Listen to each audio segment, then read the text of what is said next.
Good morning, everybody. And for me, it's Tuesday, which means that for you, it is Wednesday morning. So happy Wednesday, everybody. And all this week, you'll remember we're thinking about the gift of imagination and what a gift it is. We don't know where it comes from, but I think we've already established that we all have it. But the thing that we're really trying to think about this week is trying to figure out what our areas of strength are in terms of imagination. So remind yourselves that imagination, to be imaginative, is the skill of creating new ideas that haven't existed before or aren't directly in front of you. And we've talked about all the jobs where you need to be imaginative, and we made a really, really big long list. And what was the one that the Lego inventor does in his real life, in his normal life? Hairdresser, very imaginative job.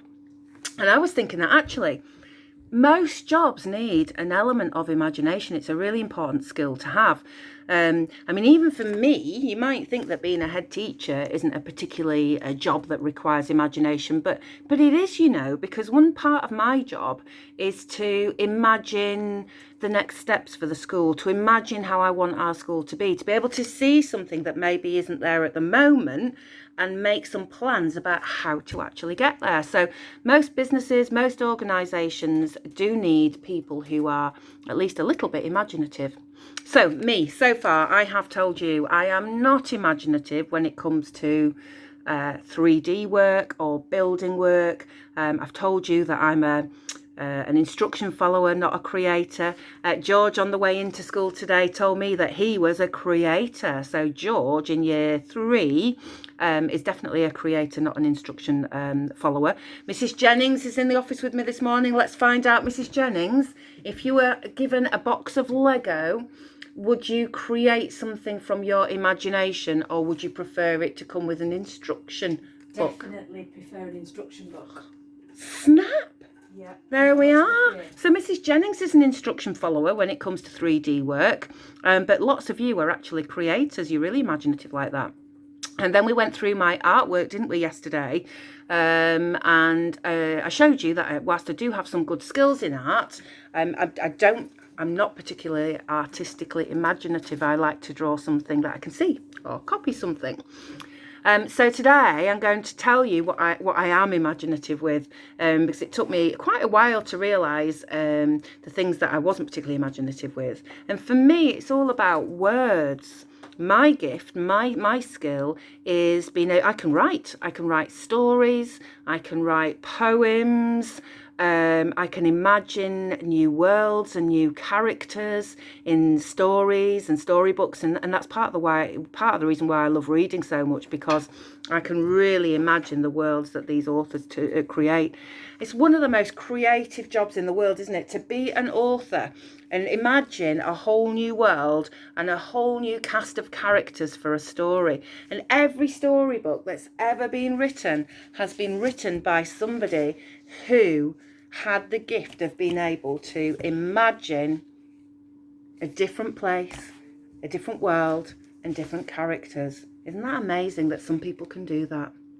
And for me, one of the stories that I remember most of all that really sparked my imagination and made me want to write actually and make up stories was this book here. I wonder how many of you have read this yourselves.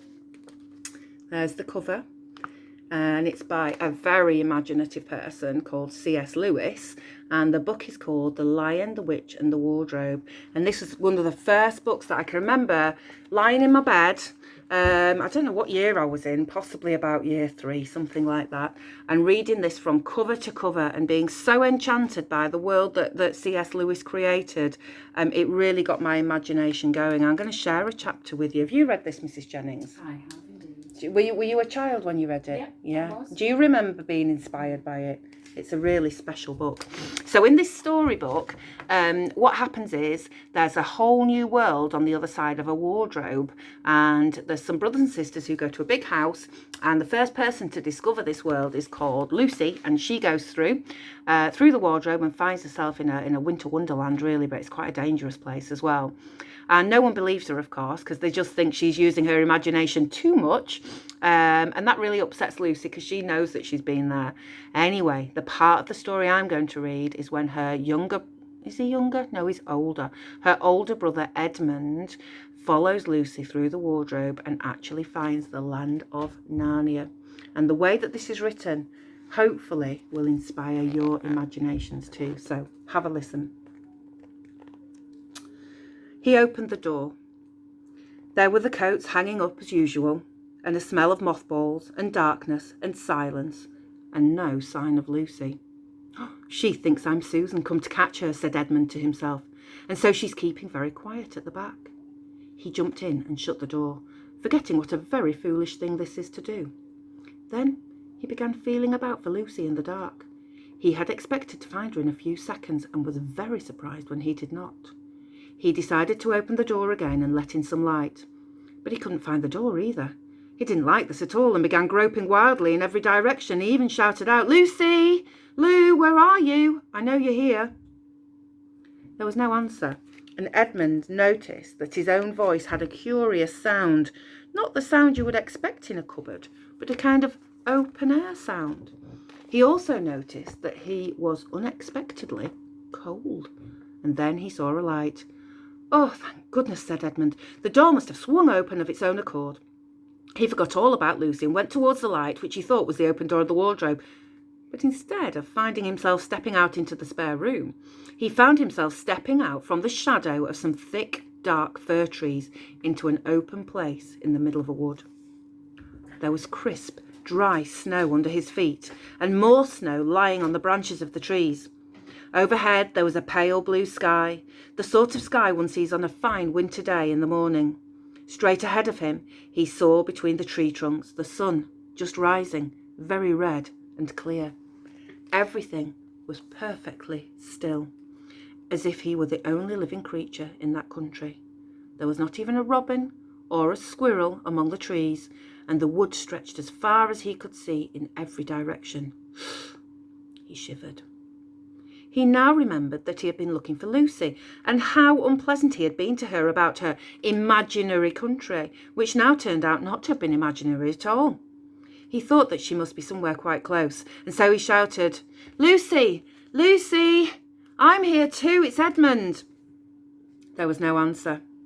"Oh, she's angry about all the things I've been saying lately," thought Edmund, and though he didn't like to admit he'd been wrong, he also didn't like much being in this strange, quiet, cold place alone, so he shouted again, "I say, Lucy, I'm sorry I didn't believe you. I see you were all right now. Do come out." Still, there was no answer. He looked around him again and decided he didn't much like this place, and had almost made up his mind to go home when he heard, very far off in the wood, a sound of bells. He listened, and the sound came nearer and nearer, and at last there swept into sight a sledge drawn by 2 reindeer. The reindeer were about the size of Shetland ponies, and their hair was so white that even the snow hardly looked white compared with them. Their branching horns were gilded and shone like something on fire when the sunrise caught them. Their harness was of scarlet leather and covered with bells. On the sledge, driving the reindeer, sat a fat dwarf who would have been about 3 foot high if he was standing. He was dressed in polar bear's fur, and on his head he wore a red hood with a long gold tassel hanging down from its point. His huge beard covered his knees and served him instead of a rug. But behind him, on a much higher seat in the middle of the sledge, sat a very different person. A great lady, taller than any woman that Edmund had ever seen. She also was covered in white fur up to her throat and held a long, straight, golden wand in her right hand and wore a golden crown on her head. Her face was white, not merely pale, but white like snow or paper or icing sugar, except for her very red mouth. It was a beautiful face in other respects, but proud and cold and stern. Wow, wow. What an imaginative person C.S. Lewis was.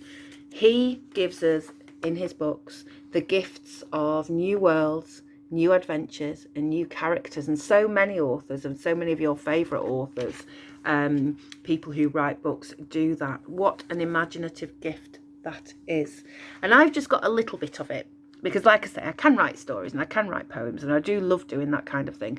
And some of you are really gifted in that area as well. So are you any nearer to figuring out what your imaginative strengths are? Have you had a think about it? I'd love you to tell me where you think your imaginative strengths lie. We'll conclude our work on imagination tomorrow. But until then, have a really lovely day and I'll see you next time. Bye for now.